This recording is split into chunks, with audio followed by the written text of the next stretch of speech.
But in reality, the main emphasis of the KGB is not in the area of intelligence at all. According to my opinion and opinion of many defectors of my caliber, only about 15% of time, money, and manpower is spent on espionage as such. The other 85% is a slow process which we call either ideological subversion or active measures, активные мероприятия in the language of the KGB, or psychological warfare. What it basically means is to change the perception of reality of every American to such an extent that despite of the abundance of information, no one is able to come to sensible conclusions in the interests of defending themselves, their families, their community, and their country. It's a great brainwashing process which goes very slow, and it's divided in four basic stages. The first one being demoralization. It takes from 15 to 20 years to demoralize a nation. Why that many years? Because this is the minimum number of years which requires to educate one generation of students in the country of your enemy, exposed to the ideology of the enemy. In other words, Marxism-Leninism ideology is being pumped into the soft heads of at least 3 generations of American students without being challenged or counterbalanced by the basic values of Americanism, American patriotism. The result you can see.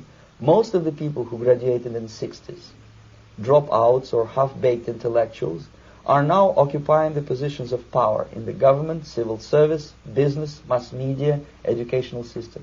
You are stuck with them.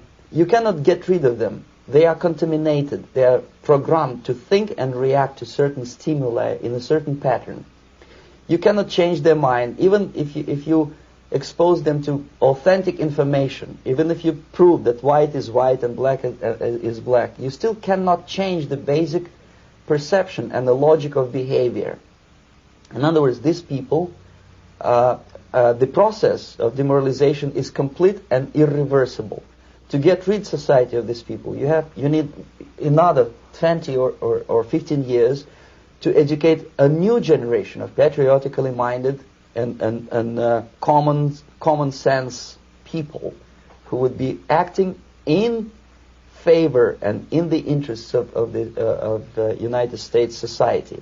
And yet these people who've been programmed and, as you say, in place and who are favorable to an opening with the Soviet ccncept, these are the very people who would be marked for extermination in this country? Most of them, yes.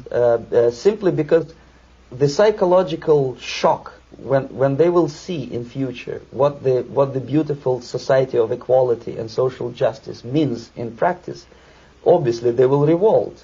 They will be very unhappy, frustrated people, and the Marxist-Leninist regime does not tolerate these people. They will join the links of dissenters.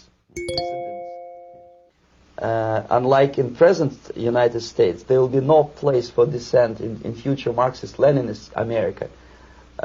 Here you can get popular like Daniel Ellsberg and filthy rich like Jane Fonda for being dissident, for criticizing your Pentagon. In future, these people will be simply squashed like cockroaches.